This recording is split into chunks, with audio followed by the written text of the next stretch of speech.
On fait le point en direct sur l'actualité du jour. Soyez les bienvenus, nous sommes le jeudi 15 mai.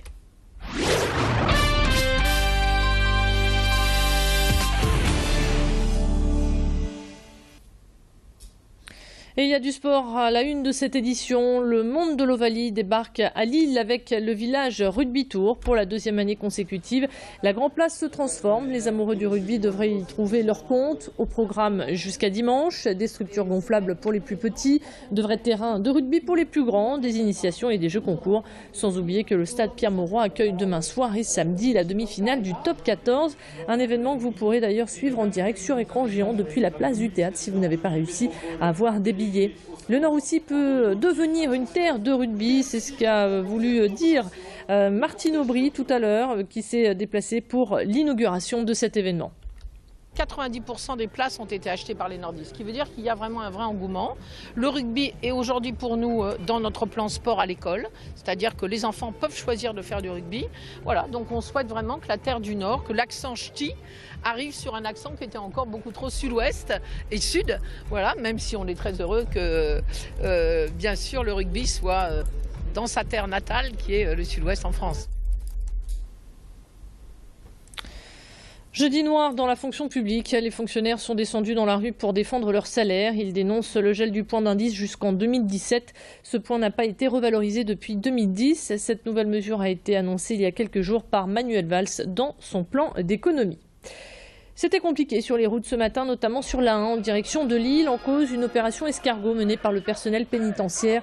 Le convoi est parti depuis la maison d'arrêt de Douai pour un rassemblement devant la direction interrégionale des prisons à Lille. En colère, ils dénoncent la surpopulation en prison, un manque d'effectifs et des difficultés à exercer correctement leur métier.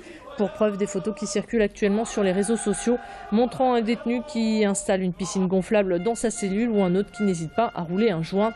Ces clichés agacent les surveillants qui réclament l'abrogation de l'article de la loi pénitentiaire qui interdit les fouilles systématiques. C'est une aberration, c'est bien la preuve qu'ils sont très bien en prison et que malheureusement nous on est impuissants. Tout simplement. On va prendre l'exemple de la piscine. Voilà, c'est normal qu'un détenu ait un téléphone portable qui fait appareil photo en cellule. Qui puisse installer une piscine de gamin dans sa cellule et puis quoi, il passe en commission discipline, il a un avertissement ou pire du sursis. Je vois pas trop où est la sanction. Place à l'humour à présent avec les Twins qui font leur retour sur la scène du Sébastopol à Lille samedi soir. Les nordistes jumeaux Steven et Christopher appartiennent maintenant à cette grande famille que sont les humoristes. Ils ont déjà fait leur preuve dans l'émission de Ruquier On ne demande qu'à en rire sur France 2. Le duo de choc s'apprête maintenant à monter sur scène dès samedi soir, mais avant ils ont fait un crochet par chez nous. Écoutez. On est chez nous, donc ça nous fait toujours plaisir dans une super salle. Pour nous, franchement, c'est pas d'être chauvin que de dire que c'est la plus belle salle où on a joué en France, quoi. C'est le Sébastopol, c'est un super lieu. Et forcément, l'actualité, on va s'en servir. En ce moment, il y a de l'actualité politique avec les élections européennes qui arrivent. Donc, on a un petit sketch sur Hollande. Après, même ses aventures extra-conjugales, tout ça, forcément, on en parle un petit peu. Même si on parle pas trop de politique, parce que justement, les gens en mangent tellement aussi que voilà, il faut pas trop... Ce qui est intéressant de rebondir sur l'actualité, c'est pas forcément politique. Par exemple, on fait un sketch où on fait Nelson Montfort et Philippe Candeloro. On les fait à la fin et les gens les reconnaissent et voilà, on les fait du puissance 10 000, quoi. Mais ça nous fait vraiment de l'eau dans le moulin quand on voit ce genre de trucs, les JO d'hiver par exemple, Candeloro Montfort, c'est génial.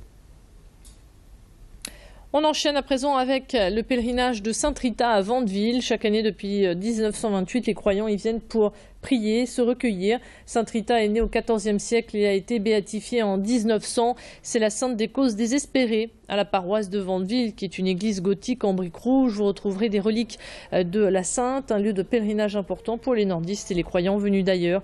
Le père Jean-Marie Bonnier revient sur l'histoire de ce pèlerinage au micro de Macha Grunessen. Un jour, une dame qui a proposé de donner une statue de Sainte-Rita à une petite paroisse. Et donc à l'époque, Vandeville était encore plus petit que maintenant. Le curé du village s'est montré acquéreur. Et puis donc il a reçu la statue, il l'a installée dans l'église. Et progressivement, le monde est venu. Et avec le monde, on a demandé d'avoir une relique de Sainte-Rita. Donc on a reçu une relique qui est en dessous de la statue. Et donc là, c'est devenu encore plus important, un lieu vraiment de pèlerinage.